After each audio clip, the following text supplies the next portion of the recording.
Bonjour et bienvenue dans le 11e épisode du podcast En Lien. C'est le premier de l'année 2026, alors je commence par vous souhaiter tous mes vœux pour cette nouvelle année. J'espère qu'elle sera remplie de beaucoup de bonheur en famille et de moments agréables, de moments de joie. De mon côté, vous pouvez compter sur moi pour produire un épisode de podcast une semaine sur deux et continuer à vous délivrer des petites graines, des petites prises de conscience qui pourront germer tout au long de l'année et vous donner des clés et des outils pour améliorer votre vie de famille, pour vous sentir plus en lien avec vos enfants. Pour ce premier épisode de l'année, j'ai envie de parler d'un sujet qui me tient particulièrement à cœur, c'est l'instinct maternel. Alors pour creuser ce sujet, j'ai pas préparé mon épisode en amont. D'ailleurs, je pense que vous l'avez peut-être constaté ou pas. Je prépare très rarement mes épisodes pour la simple et bonne raison que je continue mon adage mieux vaut fait que parfait.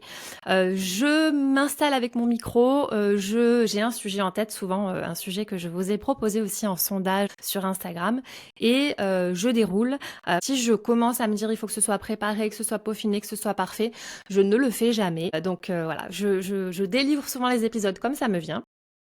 Sauf pour 2 épisodes que j'avais, qui étaient déjà préparés parce qu'en réalité ils étaient extraits de posts que j'avais fait sur Instagram, donc j'avais déjà ma trame. Mais voilà. Donc là, ce que je vais vous proposer, c'est vraiment ma vision par rapport à ma pratique, par rapport à mon expérience personnelle et mon expérience de coach parental, mes lectures en psychologie, sachant que mon travail, je le précise ici, les lectures que j'ai, etc., sont des ressources qui sont sourcées scientifiquement. J'essaie, en tout cas, tant que faire se peut, de baser ma pratique sur des recherches prouvées scientifiquement. Alors, quand j'entends instinct maternel, mon cerveau, tout de suite, va associer ça à culpabilisation, culpabilité. Pourquoi? Et ça fait un moment en fait que j'ai envie de faire cet épisode et ce qui m'a aussi donné envie d'enregistrer, c'est une discussion que j'ai eue dimanche avec mon frère et sa chérie et mon chéri. Une discussion un peu débat gentillet, hein, où je précisais ma pensée sur le fait que l'instinct maternel, ça peut être très culpabilisant à entendre pour les femmes et aucun des trois n'était vraiment d'accord avec ce que je disais et donc j'ai argumenté.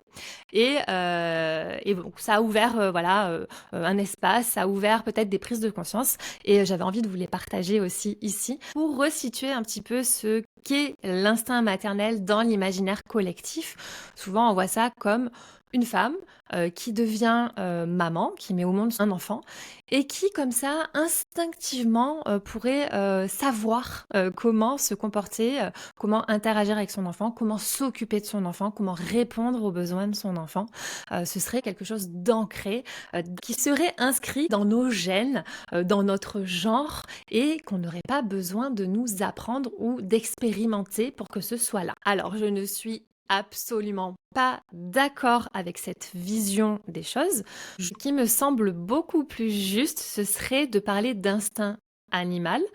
Nous sommes des animaux et nous avons en effet, lorsque nous mettons au monde un enfant, cet instinct protecteur, cet instinct de répondre aux besoins physiologiques du tout petit pour qu'il puisse survivre. Ça me paraît beaucoup plus juste. Et cet instinct protecteur n'est pas réservé aux femmes. Ce n'est pas une question de genre, c'est une question d'espèce. Nous sommes tous dotés de cet instinct lorsqu'on voit un tout petit.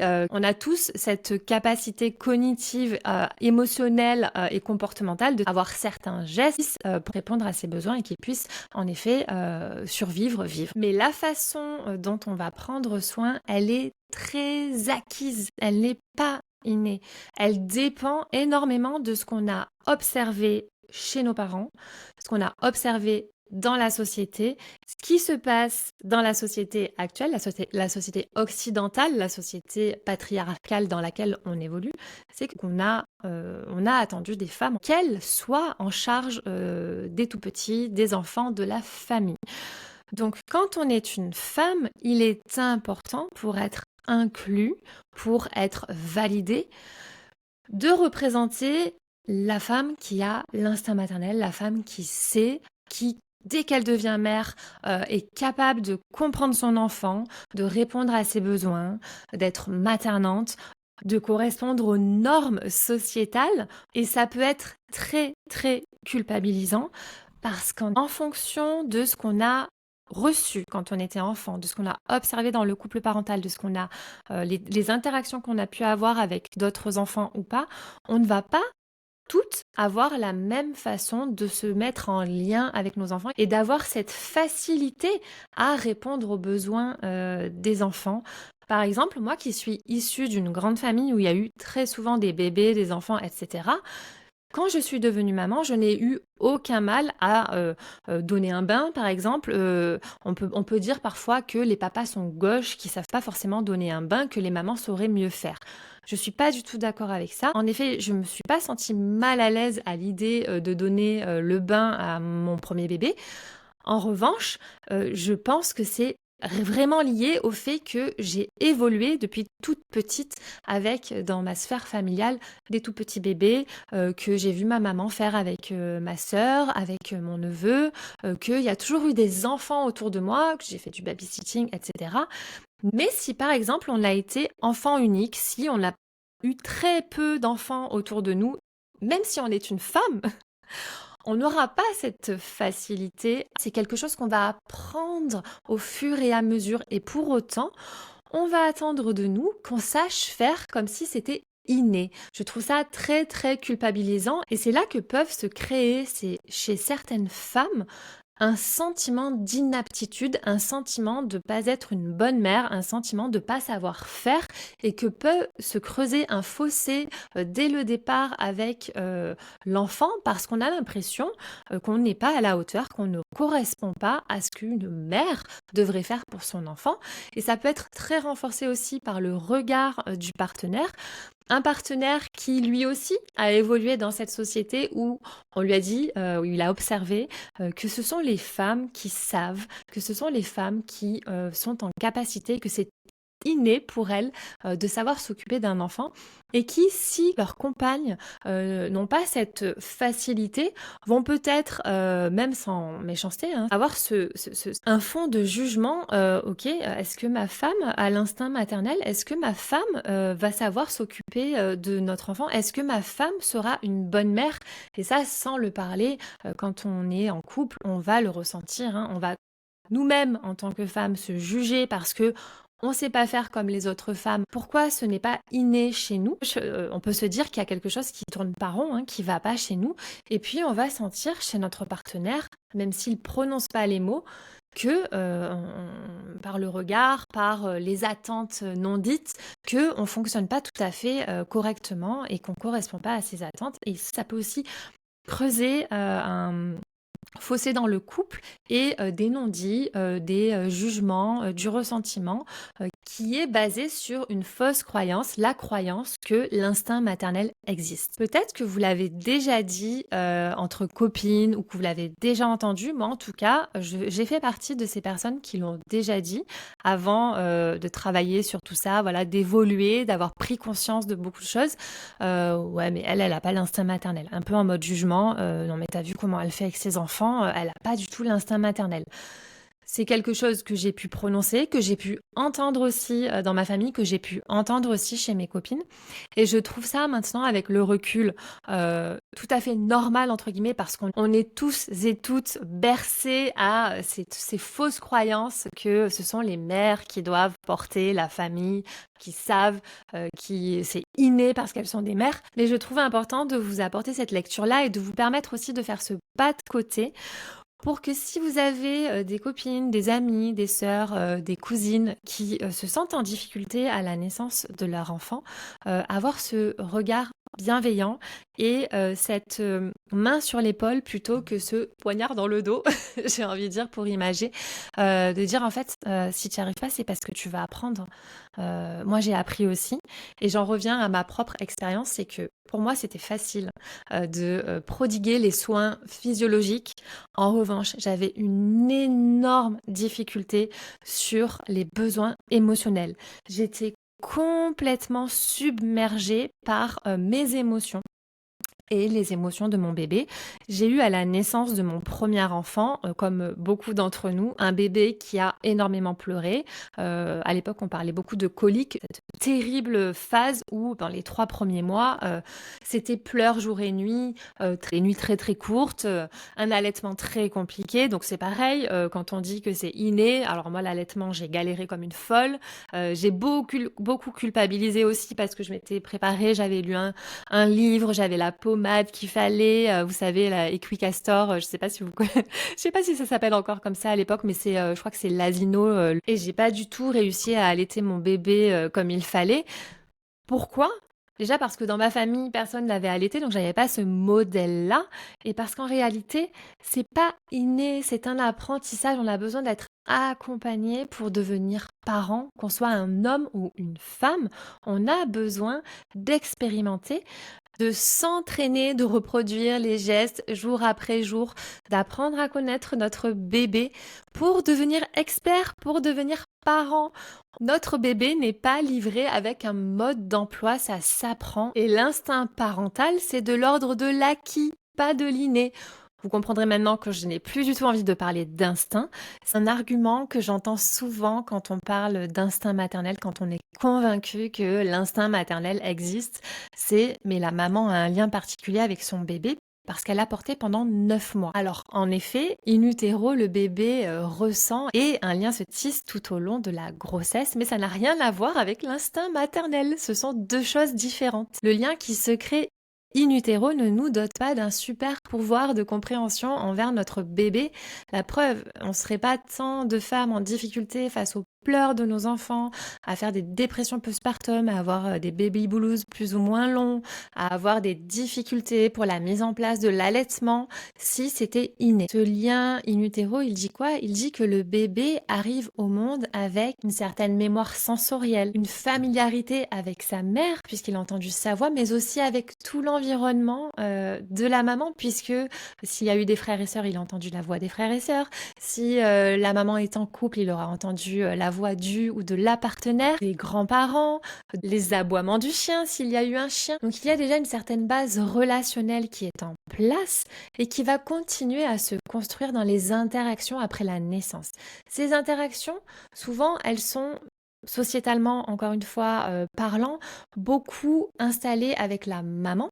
C'est la maman qui va prendre soin le plus souvent du bébé.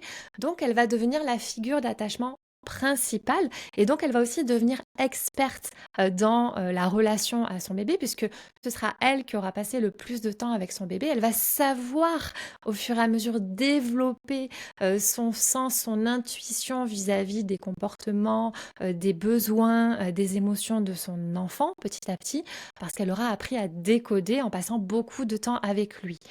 Mais c'est complètement possible quand on est un homme. En réalité, un papa est tout aussi capable de créer ça avec son bébé. Ça ne dépend pas d'un instinct, ça dépend d'une volonté de s'impliquer ou pas. Alors attention, je ne jette absolument pas la pierre aux hommes, car encore une fois, on est sous le coup d'une société, sous le coup d'attentes implicites envers chacun des genres dans la parentalité. Et donc, les mères ont pris l'habitude de prendre la place de la sachante, entre guillemets, celle de l'experte, mais parce qu'elle a passé énormément de temps avec son bébé. Les pères ont exactement les mêmes compétences. Et je trouve que quand on épouse très fort le rôle qui nous est destiné sociétalement, on crée des difficultés dans le couple, on crée des difficultés dans la famille sans s'en apercevoir, sans vraiment le vouloir. Pour reparler de mon expérience personnelle, quand j'ai eu mes enfants, c'était important pour moi d'être très proche d'eux. J'avais envie d'être très présente pour répondre à tous leurs besoins. Je laissais peu de place à mon mari, mais c'est parce que on m'avait appris à faire comme ça. Et lui, qui est d'une famille où, pareil, il a vu les femmes beaucoup s'occuper des enfants et les pères être très en retrait, c'était un schéma qui lui correspondait bien. Sauf que ce qui s'est passé dans la réalité, comme on n'avait pas vraiment questionné nos rôles et ce qui était OK pour chacun et ce qu'on avait envie de reproduire ou pas, on s'est retrouvé avec un déséquilibre important. Une mère, moi, surimpliquée et donc en train de s'épuiser, et un père désinvesti, mais parce qu'en réalité, il n'avait pas passé assez de temps auprès de ses enfants pour savoir répondre à leurs besoins, pour comprendre ce qui se passe quand il n'était pas là, pour s'impliquer davantage. Et on était comme ça dans un cercle vicieux. Je me suis réinvestie parce que c'est ce qu'on m'a appris. Mon partenaire se désinvestit, il se désinvestit, donc je m'épuise parce que j'ai pas suffisamment de soutien. Comme je suis épuisée, je veux que ce soit fait vite et bien, donc je ne laisse pas la place parce que c'est pas fait vite et bien quand il fait à sa façon, donc il se désinvestit encore plus. Comme il se désinvestit encore plus et que je suis épuisée, je commence à lui en vouloir, je deviens amère, je fais beaucoup de reproches, donc il a tendance à fuir davantage. Et comme ça, voilà, dans un cercle vicieux où en fait on se rejoint pas, où on est chacun dans notre posture sans vraiment comprendre ce qui nous arrive, ce qui pèse chacun sur nos épaules, hein, ce poids, encore une fois, sociétal, patriarcal, qui est beaucoup trop lourd pour lui et pour moi. Et on est dans un carcan jusqu'à ce qu'à un moment donné, ça explose, on remet tout à plat et on repart sur de bonnes bases, des bases où on a discuté de ce qui était OK pour chacun de nous et on a commencé à pouvoir se rejoindre et créer quelque chose qui nous ressemble plus, où on quitte ce qui a été appris, mal appris, pas parce que nos parents sont d'horribles parents et ils ont fait bien comme ils pouvaient avec ce qu'ils avaient à leur époque, mais parce qu'on n'a pas envie justement de reproduire cette amertume qu'on a pu observer, ces difficultés, ce non-épanouissement finalement d'une vie et qu'on a envie de pouvoir évoluer ensemble encore longtemps avec nos enfants, voilà, une famille unie, une famille épanouie où tout n'est pas tout beau, tout rose en permanence, mais en tout cas où on sait communiquer, on sait discuter, on sait régulièrement remettre à plat pour ajuster et continuer notre chemin ensemble. Pour conclure cet épisode, vous aurez compris que l'instinct maternel, c'est un mot qui mérisse le poil. Je trouve que c'est très culpabilisant, très enfermant et qu'il est intéressant de déconstruire cette croyance pour être solidaire entre femmes déjà et pour s'extraire de ce schéma qui peut nous enfermer et nous garder là avec ce sac à dos beaucoup trop lourd, cloué au sol et empêcher qu'on puisse s'épanouir, empêcher qu'on puisse faire grandir notre couple, empêcher qu'on puisse montrer à nos enfants que l'épanouissement familial, ce ne sont pas des rôles préétablis, mais c'est quelque chose qui circule, une énergie, une empathie, une communication, une compréhension des besoins de chacun dans la famille, en s'ajustant, en y allant un pas après l'autre, qu'on peut créer une vie de famille qui nous ressemble, une vie de famille agréable, une vie de famille où chacun des membres se sent reconnu et pas enfermé. Voilà, j'espère que cet épisode vous aura plu. N'hésitez pas à me donner votre avis en commentaire, en commentant directement le podcast. Et si ça vous parle, si les sujets que j'aborde vous plaisent, mettez-moi 5 étoiles, c'est très important, ça permet au podcast de se faire connaître et moi ça me motive pour continuer l'aventure avec vous et vous délivrer encore plein d'épisodes pour les années à venir. Je vous dis à dans 2 semaines pour le 12e épisode.